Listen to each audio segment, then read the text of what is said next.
साहब, शिव महापुराण की कथा कहती है, आप अगर विश्वास रखे हो,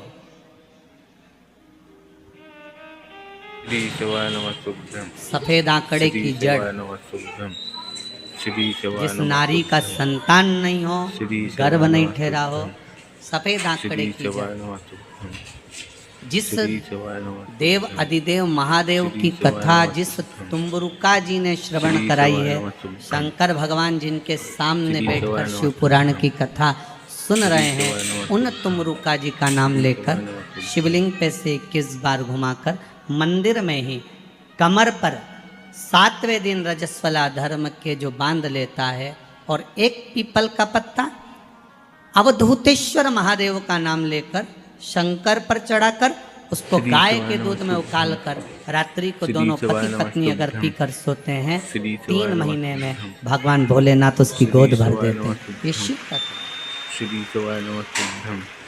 शंकर देता जरूर है।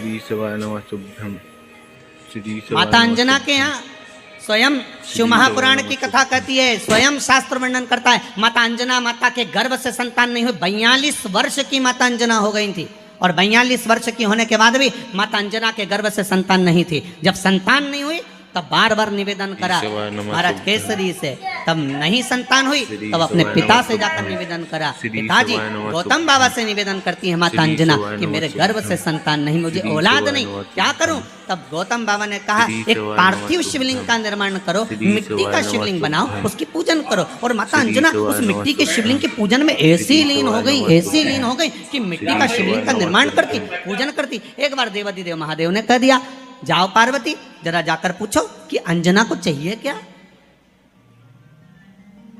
अंजना माता को चाहिए क्या। अच्छा, सारे देवताओं को सबसे ज्यादा टेंशन देवाधिदेव महादेव से रहता है, क्योंकि ये बिना सोचे बिना समझे किसको क्या दिया है कोई भरोसा ही नहीं है। एक बार तो ब्रह्मा जी ने खुद ने कह दिया, साहब हमको तो इस्तीफा दे दो, हमको नौकरी करना ही नहीं वैकुंठ में बिल्कुल भी। तो भगवान विष्णु ने पूछा हुआ क्या? बस प्रभु, राजा श्वेत की अंतिम समय, प्राण छूटने का दिन, उसको यमराज लेने के लिए गए और देवाधिदेव महादेव वहां खड़े हो गए और क्या कहे, लेके मत चले जाना, उसकी अंतिम सांस, और क्या कहे, लेके मत जाना। और मेरा बेटा जब लाने लगा तो उसके प्राणों को हर लिया, यमराज ही मर गए। फिर मेरी पोती गई मृत्यु देवी, उससे कहा उठा ला राजा श्वेत को। वो राजा श्वेत को जैसे ही मृत्यु देवी ने फांस डाली, भगवान शंकर ने उसको भी मार दिया। अब बताओ, सूर्य नारायण भगवान बोले कि मेरा बेटा भी मर गया, मेरी पोती भी मर गई, अब बताओ क्या करें। तो भगवान ब्रह्मा जी ने शंकर जी से जाकर कहा, भोलेनाथ ये आपकी आदत बहुत गलत है, जब इसको मरना था तो आपने क्यों बचाया? शंकर जी बोले मेरे मंदिर में बैठा था, जगह तो देखो कि कहाँ बैठा है।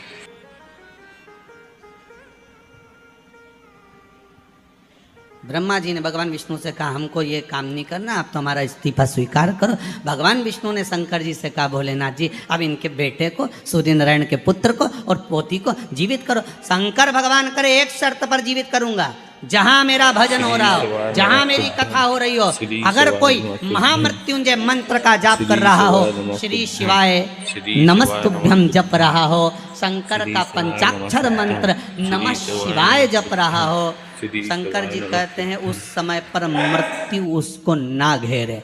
तो इतने में सूर्य नारायण भगवान कहते हैं, शपथ लेता हूँ, संकल्प लेता हूँ, जहाँ आपका नाम होगा, अगर पृथ्वी पर कोई मरने का भी समय आ गया तो पहले आपसे पूछा जाएगा, उठा ले।